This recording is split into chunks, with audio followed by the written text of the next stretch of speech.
আগে উপরে থাকা ভিডিওটা একটু দেখুন।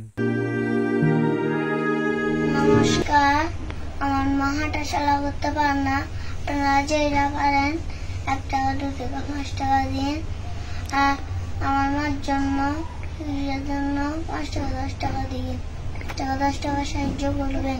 হাঁটাচলা করতে পারে না, আজকে আমাদের কপাল খারাপ। আপনার কাছে সাহায্য করছি, ভিডিওটা বেশি বেশি শেয়ার করবেন। সবাইকে আমার প্রণাম নেবেন। সর্বপ্রথমে আপনাদের কাছে একটা বিনীত অনুরোধ, ভিডিওটা পুরোটা দেখবেন। দেখার পরে ভিডিওটা অন্ততপক্ষে একজন সনাতনী ভাই হিসাবে ভিডিওটা বেশি বেশি শেয়ার করবেন। আপনাদের কাছে আমার একটা অনুরোধ, আজকে দেখেন আমার এই ছোট ছোট শিশুগুলা ওর মায়ের জন্য আপনাদের কাছে আজকে সহযোগিতা চাচ্ছে। আজকে এই বয়সে ওরা খেলাধুলার ছেলে মেয়ে, আর এই বয়সে ওর মায়ের জন্য আপনাদের কাছে সহযোগিতা চাচ্ছে। তাই আমি সর্বপ্রথমে আমার স্ত্রীকে আপনাদেরকে একটু দেখাই, এরপরে বিস্তারিত আপনাদেরকে আমি বলতেছি। এই দেখেন আমার স্ত্রী আপনার আজকে 2 বছর, হিসেব করলো 2 বছর আপনার বিছানায়, আরো 2 বিছানায় আজকে 2 বছর। ও হাঁটাচলা করতে পারে না। এই যে দেখেন ওর পা গুলা, ও নিজের থেকে নিজে কিছু করতে পারে না। এই পা গুলা দেখছেন, এই পা গুলা আপনার হাঁটাচলা করতে পারে না, নাড়াতে পারে না, ছাড়াতে। সবাই ক্ষমা দৃষ্টিতে দেখবেন। উনি একজন মহিলা মানুষ, ওই জন্য ওনার পা সম্পূর্ণগুলা দেখাতে পারতেছি না। কিছু কিছু রোগ আছে, কিছু কিছু মানুষ আছে পা থেকেও নাই।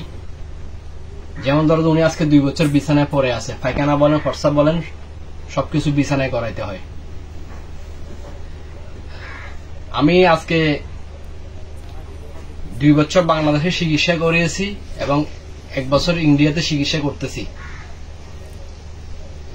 বাংলাদেশে উন্নতি না হওয়ার কারণে বাংলাদেশের ডাক্তার পরামর্শ অনুযায়ী ইন্ডিয়াতে যায়। এবং ইন্ডিয়াতে যাওয়ার পরে ওনারা একটা রোগ নির্ণয় করছে, মাংসপেশি রোগ বলে, যাকে বলে মাংসপেশি রোগ। এটা একটা ক্যান্সার থেকেও খারাপ রোগ, মারাত্মক রোগ। ইয়ে দেখেন মারাত্মক মানে এনার পুরোটা আপনার মাংসপেশি রোগটা, এই পেশিগুলা দেখছেন ওর কিছু নেই, ফাঁগুলার মধ্যে কিছুই নেই। দিন দিন দিন দিন মানে শুকিয়ে যাচ্ছে ফাঁগুলা, এগুলা ফাঁগুলা। এই যে একটা হাতও আপনার এখন সমস্যা হচ্ছে একটু একটু। আমি আপনাদেরকে অনুরোধ করতেছি সনাতনী ভাই হিসাবে, আপনারা যে যা পারেন আমার স্ত্রীর চিকিৎসার জন্য আপনারা একটু সহযোগিতা করবেন।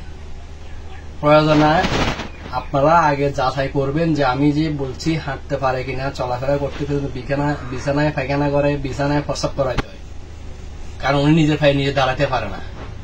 যে কথাগুলো সত্যি বললাম কিনা একজন সনাতনী হিসাবে আমি গর্ব করে বলতেছি যে আমরা কখনো দেখেন এরকম শিশুদেরকে দিয়ে কখনো মায়ের জন্য এরকম সাহায্য কারো কেউ চাইবে না যদি অতি কষ্টে না পড়ি আমরা।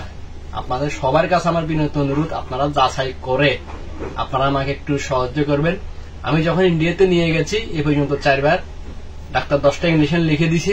লিখে দেওয়ার পর আমি 6টা ইঞ্জেকশন সম্পূর্ণ করছি। এখন বাকি 4টি ইঞ্জেকশন এখনো দিতে পারতেছি না আর্থিকের জন্য। আপনারা যে যা পারেন আমার ছোট ছোট ছেলে মেয়েদের দিকে তাকিয়ে আপনারা একটু আমাকে সহযোগিতা করবেন। আমার বিনীত অনুরোধ।